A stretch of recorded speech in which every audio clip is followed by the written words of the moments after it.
ओम शांति। आज 7 दिसंबर 2024 के ईश्वरी मधुर महावाक्य सुनते हैं। मीठे बच्चे, सारा मदार कर्मों पर है। सदा ध्यान रहे कि माया के वशीभूत कोई उल्टा कर्म ना हो जिसकी सजा खानी पड़े। आज की मुरली से प्रश्न है, बाप की नज़र में सबसे अधिक बुद्धिमान कौन है? उत्तर है, जिनमें पवित्रता की धारणा है वह बुद्धिमान है और जो पतित हैं वह बुद्धिहीन है। लक्ष्मी नारायण को सबसे अधिक बुद्धिमान कहेंगे। तुम बच्चे अभी बुद्धिमान बन रहे हो। पवित्रता ही सबसे मुख्य है, इसलिए बाप सावधान करते हैं। बच्चे, यह आंखें धोखा ना दें, इनसे संभाल करना। इस पुरानी दुनिया को देखते हुए भी ना देखो, नई दुनिया स्वर्ग को याद करो। ओम शांति। मीठे मीठे सिखिलते बच्चे यह तो समझते हैं, इस पुरानी दुनिया में हम अभी थोड़े दिन के मुसाफिर हैं। दुनिया के मनुष्य समझते हैं अर्जुन 40,000 वर्ष यहाँ रहने का है। तुम बच्चों को तो निश्चय है ना, यह बातें भूलो नहीं। यहाँ बैठे हो तो तुम भी बच्चों को अंदर में गदगद होना चाहिए। इन आँखों से जो कुछ देखते हो सब कुछ विनाश होने वाला है। आत्मा तो अविनाशी है। हम आत्मा ने 84 जन्म लिए हैं। अभी बाबा आया है घर ले जाने के लिए। पुरानी दुनिया जब पूरी होती है तब बाप आते हैं नई दुनिया बनाने। नई सो पुरानी, पुरानी सो नई दुनिया कैसे होती है, यह तुम्हारी बुद्धि में है। हमने अनेकों बार चक्र लगाया है, अभी चक्र पूरा होता है। नई दुनिया में हम थोड़े ही देवताएं रहते हैं, मनुष्य नहीं होंगे। बाकी कर्मों पर सारा मदार है। मनुष्य उल्टा कर्म करते हैं तो वह खाता जरूर है। इसलिए बाप पूछते हैं कि इस जन्म में कोई ऐसे पाप तो नहीं किए हैं। यह है पतित छीछी रावण राज्य, यह धुंधकारी दुनिया है। अभी बाप तुम बच्चों को वर्षा दे रहे हैं। अभी तुम भक्ति नहीं करते, भक्ति के अंधियारे में धक्के खाकर आए हो। अभी बाप का हाथ मिला है। बाप के सहारे बिगर तुम विषय वैतरणी नदी में गोते खाते थे। आधा कल्प है ही भक्ति। ज्ञान मिलने से तुम सतयुगी नई दुनिया में चले जाते हो। अभी तो यह है पुरुषोत्तम संगम युग, जबकि तुम पतित छीछी से गुलगुल कांटों से फूल बन रहे हो। यह बातें कौन बताते हैं? बेहद का बाप। लौकिक बाप को बेहद का बाप नहीं कहेंगे। तुम ब्रह्मा और विष्णु के भी ऑक्यूपेशन को जान गए हो, तो तुम्हें कितना शुद्ध नशा रहना चाहिए। मूल वतन, सूक्ष्म वतन, स्थूल वतन, यह सब संगम पर ही होता है। बाप बैठ अभी तुम बच्चों को समझाते हैं, पुरानी और नई दुनिया का यह संगम युग है। पुकारते भी हैं कि पतितों को पावन बनाने आओ। बाप का भी इस संगम पर पार्ट चलता है। क्रिएटर डायरेक्टर है ना, तो जरूर उनकी कोई एक्टिविटी होगी। सब जानते हैं कि उनको आदमी नहीं कहा जाता, उनको तो अपना शरीर ही नहीं, बाकी सबको मनुष्य व देवता कहेंगे। शिव बाबा को ना देवता ना मनुष्य कहेंगे। यह तो टेम्पररी शरीर लोन में लिया हुआ है, गर्भ से थोड़े ही पैदा हुए हैं। बाप खुद कहते हैं, बच्चे, शरीर बिगर मैं राजयोग कैसे सिखाऊंगा। हमको मनुष्य लोग भल कह देते हैं कि ढिक्कर भीतर में परमात्मा है, परंतु अभी तुम बच्चे समझते हो कि मैं कैसे आता हूँ। अभी तुम राजयोग सीख रहे हो। कोई मनुष्य तो सिखला ना सके, देवताएं तो राजयोग सीख ना सके। यहाँ इस पुरुषोत्तम संगम युग पर राजयोग सीखकर देवता बनते हैं। अभी तुम बच्चों को अथाह खुशी होनी चाहिए। हमने अभी 84 का चक्र पूरा किया है। बाप कल्प कल्प आते हैं। बाप खुद कहते हैं, यह बहुत जन्मों के अंत का जन्म है। श्री कृष्ण तो सतयुग का प्रिंस था, वही फिर 84 का चक्र लगाते हैं। शिव बाबा तो 84 के चक्र में नहीं आएंगे।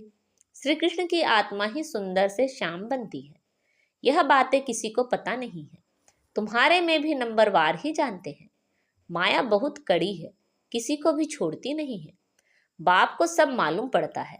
माया ग्रह एकदम हप कर लेती है। यह बाप अच्छी रीति जानते हैं। ऐसे नहीं समझो बाप कोई अंतर्यामी है, नहीं, बाप सभी की एक्टिविटी को जानते हैं। समाचार तो आते हैं ना, माया एकदम कच्चा ही पेट में डाल देती है। ऐसी बहुत बातें तुम बच्चों को मालूम नहीं पड़ती हैं। बाप को तो सब मालूम पड़ता है। मनुष्य फिर समझ लेते परमात्मा अंतर्यामी है। बाप कहते हैं, मैं अंतर्यामी नहीं हूँ, हर एक की चलन से मालूम तो पड़ता है ना। बहुत ही छीछी चलन चलते हैं, इसलिए बाप घड़ी घड़ी बच्चों को खबरदार करते हैं, माया से संभालना है। फिर भल बाप समझाते हैं तो भी बुद्धि में नहीं बैठता। काम महाशत्रु है, मालूम भी ना पड़े कि हम विकार में गए हैं, ऐसे भी होता है। इसलिए बाप कहते हैं, कुछ भी भूल आदि होती है तो साफ बता दो, छिपाओ मत, नहीं तो 100 गुना पाप हो जाएगा। वह अंदर खाता रहेगा, वृद्धि होती रहेगी, एकदम गिर पड़ेंगे। बच्चों को बाप के साथ बिल्कुल ही सच्चा रहना है, नहीं तो बहुत बहुत घाटा पड़ जाएगा। यह तो रावण की दुनिया है, रावण की दुनिया को हम याद क्यों करें, हमें तो नई दुनिया में जाना है। बाप नया मकान आदि बनाते हैं तो बच्चे समझते हैं हमारे लिए नया मकान बन रहा है, खुशी रहती है। यह तो बेहद की बात है, हमारे लिए नई दुनिया स्वर्ग बन रहा है। अभी हम नई दुनिया में जाने वाले हैं, फिर जितना बाप को याद करेंगे उतना गुलगुल बनेंगे। हम विकारों के वश हो कांटे बन पड़े हैं, तुम बच्चे जानते हो।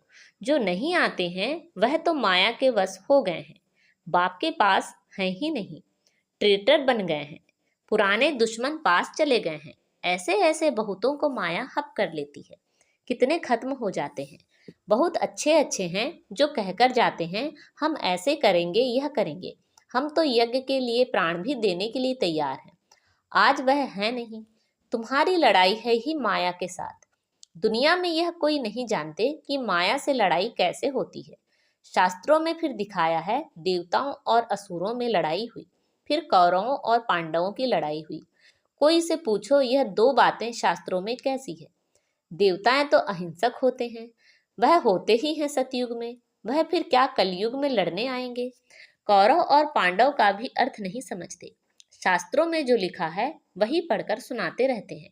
बाबा की तो सारी गीता पढ़ी हुई है। जब यह ज्ञान मिला तो विचार चला कि गीता में यह लड़ाई आदि की बातें क्या लिखी है। श्री कृष्ण तो गीता का भगवान नहीं है, इनके अंदर बाप बैठा था तो इन द्वारा उस गीता को भी छुड़वा दिया। अभी बाप द्वारा कितना सोझरा मिला है, आत्मा को ही सोझरा होता है। तब बाप कहते हैं, अपने को आत्मा समझो, बेहद के बाप को याद करो। भक्ति में तुम याद करते थे, कहते थे आप आएंगे तो बलिहार जाएंगे, परंतु वह कैसे आएंगे, कैसे बलिहार जाएंगे, यह थोड़े ही समझते थे। अभी तुम बच्चे समझते हो, जैसे बाप है वैसे हम आत्मा भी हैं। बाप का है अलौकिक जन। तुम बच्चों को कैसी अच्छी रीति पढ़ाते हैं। तुम खुद कहते हो यह तो वही हमारा बाप है जो कल्प कल्प हमारा बाप बनते हैं। हम सभी बाबा बाबा कहते हैं, बाबा भी बच्चे बच्चे कहते हैं। वही टीचर रूप में राजयोग सिखलाते हैं, विश्व का तुमको मालिक बनाते हैं। तो ऐसे बाप का बनकर फिर उसी टीचर से शिक्षा भी लेनी चाहिए, सुन सुन कर गदगद होना चाहिए। अगर छीछी बने तो वह खुशी आएगी ही नहीं। भल कितना माथा मारे, वह फिर हमारे जाति भाई नहीं। यहाँ मनुष्यों के कितने सरनेम होते हैं, वह सभी हैं हद की बातें। तुम्हारा सरनेम देखो कितना बड़ा है, बड़े ते बड़ा great great grand father Brahma, उनको कोई जानता ही नहीं। शिव बाबा को तो सर्वव्यापी कह दिया है, ब्रह्मा का भी किसी को पता नहीं है। चित्र भी हैं, ब्रह्मा विष्णु शंकर। फिर ब्रह्मा को सूक्ष्म वतन में ले गए हैं, बायोग्राफी कुछ भी नहीं जानते। सूक्ष्म वतन में फिर ब्रह्मा कहाँ से आया, वहाँ कैसे अडॉप्ट करेंगे। बाप ने समझाया है, यह हमारा रथ है, बहुत जन्मों के अंत में मैंने इसमें प्रवेश किया है। यह पुरुषोत्तम संगम युग गीता का एपिसोड है, जिसमें पवित्रता मुख्य है। पतित से पावन कैसे बनना है यह किसी को भी पता नहीं है। साधु संत आदि कभी भी ऐसे नहीं कहेंगे कि देह सहित देह के सभी संबंधों को भूल एक मुझ बाप को याद करो तो माया के पाप कर्म भस्म हो जाएंगे। वह तो बाप को ही नहीं जानते हैं। गीता में बाप ने कहा है, इन साधुओं आदि का भी मैं आकर उद्धार करता हूँ। बाप समझाते हैं, शुरू से लेकर अब तक जो भी आत्माएं पाड़ बजा रही हैं, सभी का यह अंतिम जन्म है, इसका भी यह अंतिम जन्म है। यही फिर ब्रह्मा बना है। छोटेपन में गावड़े का छोरा था, 84 जन्म इसने पूरे किए, फर्स्ट से लास्ट तक। अभी तुम बच्चों की बुद्धि का ताला खुला हुआ है, अभी तुम बुद्धिवान बनते हो, आगे बुद्धिहीन थे।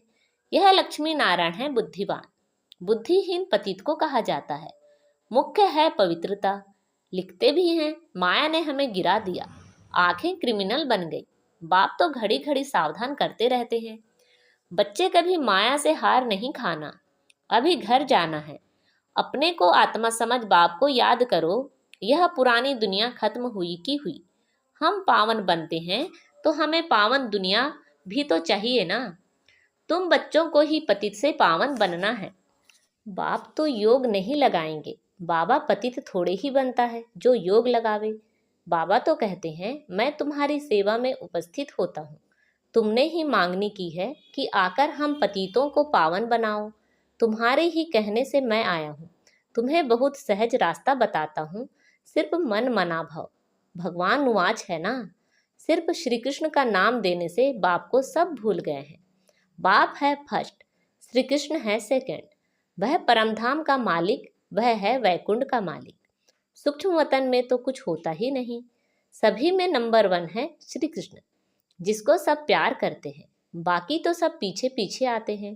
स्वर्ग में तो सब जा भी ना सके। तो तुम मीठे मीठे बच्चों को हड्डी जिगरी खुशी होनी चाहिए। कई बच्चे बाबा के पास आते हैं जो कभी पवित्र नहीं रहते हैं। बाबा समझाते हैं, विकार में जाते हो फिर बाबा के पास क्यों आते हो। कहते, क्या करूं, रह नहीं सकता हूं, परंतु यहाँ आता हूं शायद कभी तीर लग जाए। बाप बिगर हमारी सदगति कौन करेगा, इसलिए आकर बैठ जाता हूँ। माया कितनी प्रबल है, निश्चय भी होता है। बाबा हमको पतित से पावन गुलगुल बनाते हैं, परंतु क्या करें, फिर भी सच बोलने से कभी सुधर जाऊंगा। हमको यह निश्चय है कि आपसे ही हमें सुधरना है। बाबा को ऐसे बच्चों पर तरस पड़ता है, फिर भी ऐसे होगा। Nothing new. बाबा तो रोज रोज श्रीमत देते हैं, कोई अमल में लाते भी हैं। इसमें बाबा क्या कर सकता है। बाबा कहे, शायद इनका पाठ ही ऐसा है। सब तो राजे रानियां नहीं बनते हैं। राजधानी स्थापन हो रही है, राजधानी में सब चाहिए। फिर भी बाबा कहते हैं, बच्चे हिम्मत नहीं छोड़ो, आगे जा सकते हो। अच्छा, मीठे मीठे सिखिलते बच्चों प्रति माता पिता बाप दादा का याद प्यार और गुड मॉर्निंग। रूहानी बाप की रूहानी बच्चों को नमस्ते। हम सब रूहानी बच्चों की रूहानी माता पिता बाप दादा को याद प्यार, गुड मॉर्निंग और नमस्ते। आज की मुरली से धारणा के लिए मुख्य सार है, बाप के साथ सदा सच्चा रहना है। अभी कोई भी भूल हो जाए तो छिपाना नहीं है। आंखें कभी क्रिमिनल ना हो, इसकी संभाल करनी है। सदा शुद्ध नशा रहेगी। बेहद का बाप हमें पतित छीछी से गुलगुल, कांटों से फूल बना रहे हैं। अभी हमें बाप का हाथ मिला है, जिसके सहारे हम विषय वैतरणी नदी पार हो जाएंगे। आज बाबा ने हमें वरदान दिया है, पावरफुल ब्रेक द्वारा सेकंड में निगेटिव को पॉजिटिव में परिवर्तन करने वाले स्वपरिवर्तक भव। पावरफुल ब्रेक द्वारा सेकंड में नेगेटिव को पॉजिटिव में परिवर्तन करने वाले स्वपरिवर्तक भव। जब नेगेटिव अथवा व्यर्थ संकल्प चलते हैं तो उसकी गति बहुत फास्ट होती है। फास्ट गति के समय पावरफुल ब्रेक लगाकर परिवर्तन करने का अभ्यास चाहिए। वैसे भी जब पहाड़ी पर चढ़ते हैं तो पहले ब्रेक को चेक करते हैं। आप अपनी ऊंची स्थिति बनाने के लिए संकल्पों को सेकंड में ब्रेक देने का अभ्यास बढ़ाओ। जब अपने संकल्प व संस्कार एक सेकंड में नेगेटिव से पॉजिटिव में परिवर्तन कर लेंगे, तब स्व परिवर्तन से विश्व परिवर्तन का कार्य संपन्न होगा। आज का स्लोगन है, स्व प्रति और सर्व आत्माओं के प्रति श्रेष्ठ परिवर्तन की शक्ति को कार्य में लाने वाले ही सच्चे कर्मयोगी हैं।